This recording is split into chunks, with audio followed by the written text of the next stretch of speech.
নমস্কার, আমি বন্দনা। আমার কিচেনে আপনাদের সবাইকে স্বাগত জানাই। আবারও এসে হাজির হয়েছি খুব সাধারণ একটা রেসিপি নিয়ে।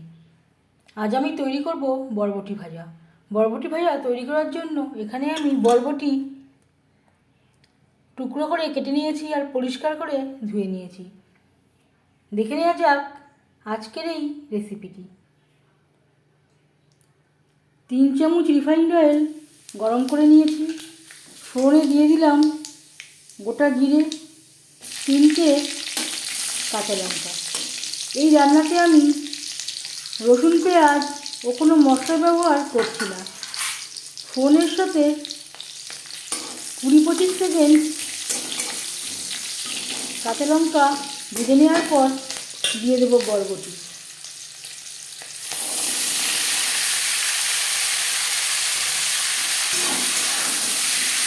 ফোড়নের সাথে বরবটি বেশ ভালো করে মিক্স করে দেবো।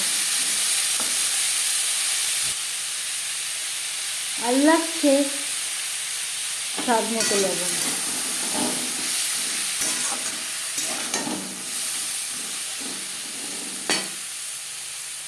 খুব সাধারণ একটা রেসিপি। গরম গরম ডাল ভাতের সাথে খেতে ভালোই লাগে।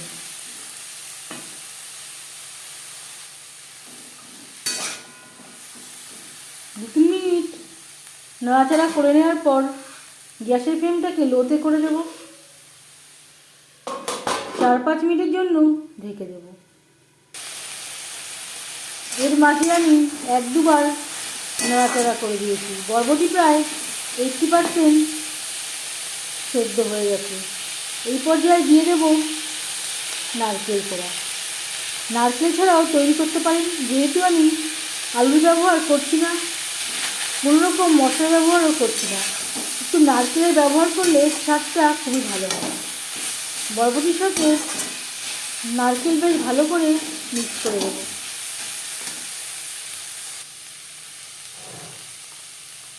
আর লাগছে হলুদের গুঁড়ো। নারকেল সবসময় পরে অ্যাড করবেন। আগে অ্যাড করলে ভাজাটা ভালো হতো না, কড়াইতে লেগে যাওয়ার সম্ভাবনা থাকতে পারে। নারকেলের সাথে মিডিয়াম টু লো ফ্লেমে আরও 3-4 মিনিট নাড়াচাড়া করে নেব।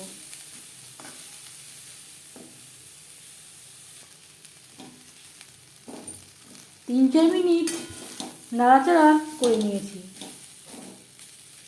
নারকেল দিয়ে বরবটি ভাজা রেডি সার্ভ করার জন্য। গ্যাসের ফ্লেমটা অফ করে দেব। 5 মিনিট ঢেকে স্ট্যান্ডিং টাইমে রাখবো। নারকেল দিয়ে বরবটি ভাজা রেডি সার্ভ করার জন্য। এই রেসিপিটি ভাতের সাথেও সার্ভ করতে পারেন, রুটির সাথেও সার্ভ করতে পারেন। এই রেসিপিটি কেমন লাগলো অবশ্যই জানাবেন কমেন্টের মাধ্যমে। যদি এই রেসিপিটি ভালো লেগে থাকে লাইক করবেন, শেয়ার করবেন, সাবস্ক্রাইব করবেন আমার চ্যানেলটিকে। বেল আইকনটা ক্লিক করে দেবেন। যখন আমি নতুন ভিডিও আপলোড দেব তার নোটিফিকেশান সবার আগে আপনার কাছে পৌঁছে যাবে। আপনারা সবাই অনেক অনেক ভালো থাকবেন। এই ভিডিওটি দেখার জন্য ধন্যবাদ।